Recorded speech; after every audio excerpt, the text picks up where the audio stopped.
ki thik pi abiri puan ki lang me pi moi li ta le dum ji sing karong ju je pi na di ranam ki thik pi abiri puan ki lang me pi moi li ta le dum ji sing karong ju je pi na di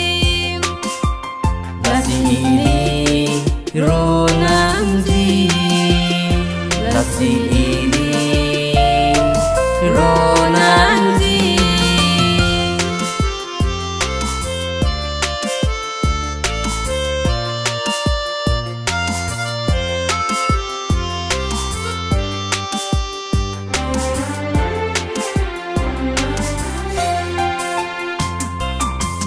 hada ke kang chi lang ita ave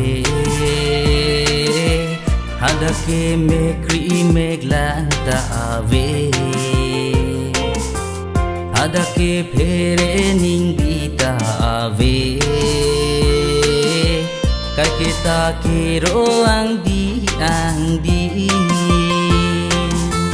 hada ke kang chi lang ita ave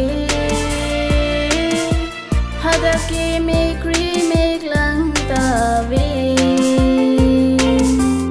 hada ke phere ning bi ta ve kai ke ta ke ro ang di ranam ki thik pi abiri puan ki lang me pi moi li ta le dum ji sing karong ju je pi na de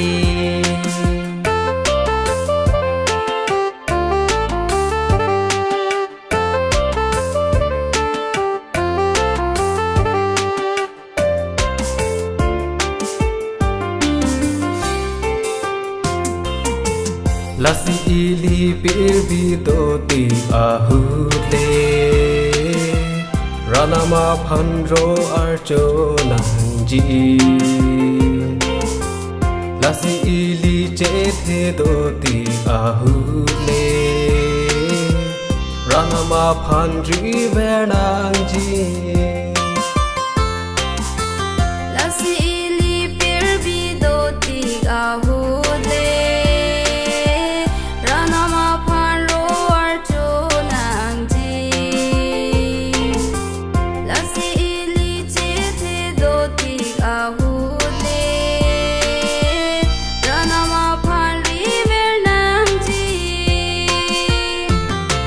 ranam ki thik pi abiri puan ki lang me pi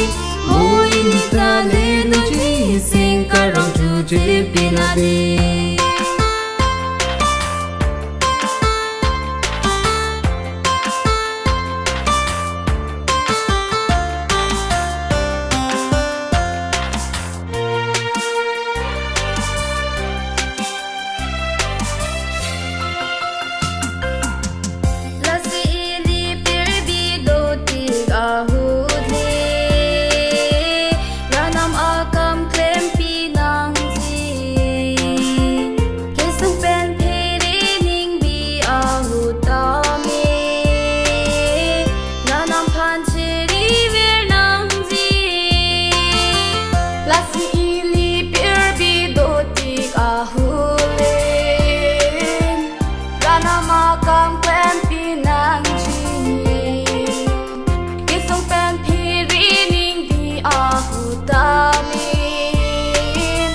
ranam phan chi vi ver nang chi